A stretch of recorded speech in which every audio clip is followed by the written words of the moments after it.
Hello. I told you today would be fun. I like to do things different for my life. Everybody knows that. I'm always trying to just make it fun for you guys so the lives don't seem redundant. And for this live today, I have a very, very big, important photo shoot. So as I'm preparing for that photo shoot, I wanted to talk to several people from my team, friends, associates. It's a lot of people that's here. And I wanted to talk to them about fibroids. See, me, I'll take any moment at any time to talk about fibroids. I love educating people on fibroids. I'm not a doctor, we all know that, but I'm highly experienced in what I went through. So right now, we got my girl, Makeup by Barbie, and she is my favorite makeup artist. I've been working with Barbie for years. I have no idea if she's even heard of fibroids, because we're doing a pop-up. We about to talk about fibroids, girl. She got me on live. Have you ever heard of fibroids, Barbie? Yes, through you for the first time. Now, as of today, this is the second person that said the only time they've heard of fibroids is through me. Did you know that 90% of all women will have fibroids? No.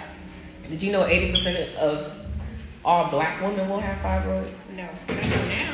Yeah. Fibroids is high with African American women, and it's just funny how I never heard of fibroids until I got them, and you never heard of them until I got them. Yeah, definitely. So you never had them, your mother never had them, and if they did, we might have, but we wouldn't know because we didn't know what to look for. Why do you think people don't talk about something like fibroids? First of all, let's talk about what it is. Mm-hmm. They're benign tumors that grow over your uterus, and they can cause a lot of symptoms from back pain, pelvic pain, extended menstruals, miscarriages, constant urination, things like that. Hi, how are you?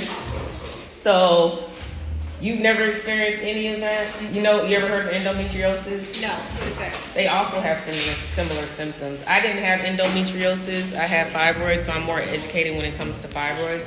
But the reason I wanted to talk to you about it is because I'm trying to stop women from not speaking up and speaking out. If you have symptoms like I just mentioned. But why not? Why not? Though? If you think about it, when we were younger, I know when I was really taught to keep your menstrual quiet. Don't speak on it. Yeah. It's like an unspoken situation, even though we know we go through it every month for years. When you start your cycle, it's kind of like, shh. How did you know what I mean? What did you tell your daughter when she had her menstrual for the first time? Did you tell her to make a PSA announcement?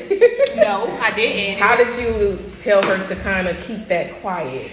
Or did you tell her to kind of cover herself and what she needed to use? But she, to be honest, my daughter kind of educated herself on menstrual cycles. Why didn't you talk to her about menstrual cycles? I did tell her what it was, but everything I was throwing at her, she already knew. So the reason I wanted to talk to you about fibroids is because I think you should talk to your daughter so she's aware, because this can happen to your daughter eventually, your friend, your auntie, your cousin. Definitely, you need to educate. So imagine, look at what I went through, right? Yeah. And everybody won't have a bad case of fibroids like I did.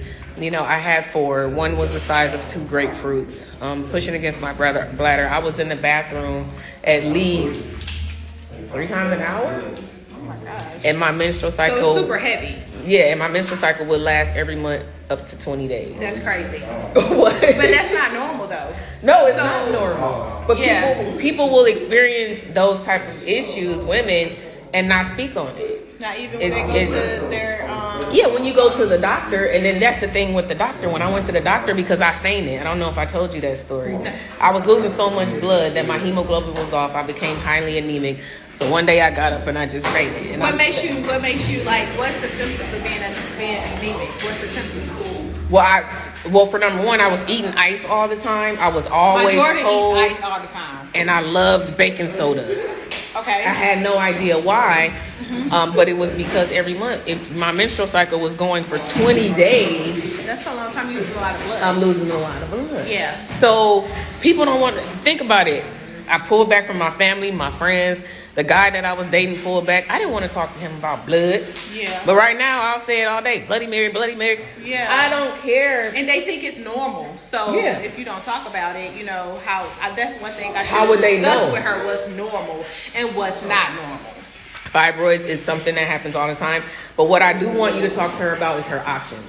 If you run into anybody And or when you talk to your daughter about fibroids, know that these are the options. Because the options I was given was a myomectomy or hysterectomy. They wanted to pull my insides out where I couldn't conceive a child. Oh, that's horrible. No. Or remove the fibroids from my uterus and place my uterus back in, then that's what I chose. That's a lot. Right. But there was another option of UFE, which that's the company I work for. Uterine fibroid embolization is the name of the procedure. It's a non-surgical procedure you can have done to remove your fibroids. And this is why I got with USA Fibroid Centers, because they perform that procedure. Gotcha. And they have locations set up everywhere. Oh. So before you end up in a situation like me, to where I was only given minimum options, Yeah. I want Why you not to find out sooner? Okay. Yeah, you know what I mean? Makes sense. You need to talk to your doctor, your daughter sooner than later.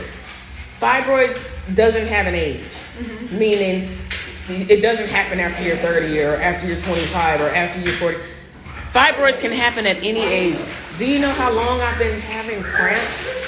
And come to find out, most likely it had something to do with fibroids. Oh my goodness. So what are you going to educate your daughter about when you talk to her? This is good information. Fibroids. Okay. Also, and what to expect when you get your menstrual, so she'll know, like, even if she's not heavy right now, she might get heavy later. Yeah. It might have a longer period, so I can let her know, and she'll know to come to me and be like, Mom, this is not normal. If she knows the symptoms. If she knows the symptoms. And you will know the options to give her to where we can if she work needed with them it. and removed. Definitely. A lot of times fibroids are just flow right through. You'll have them and then they'll flow right through. But because they cause miscarriages, everything is based on your body. So I'm glad I was able to talk to you so you can talk to your daughter, honey. How old is your daughter? 15. So that's perfect. Perfect. Girl, Yeah. you know there's teenagers. And I can tell her, girl, you don't fibroids. know everything. I can tell her, you don't know everything, girl. Okay, you think you know everything, but you don't know everything? Well, I'm glad was this informative for you? It was. Thank you, Shay.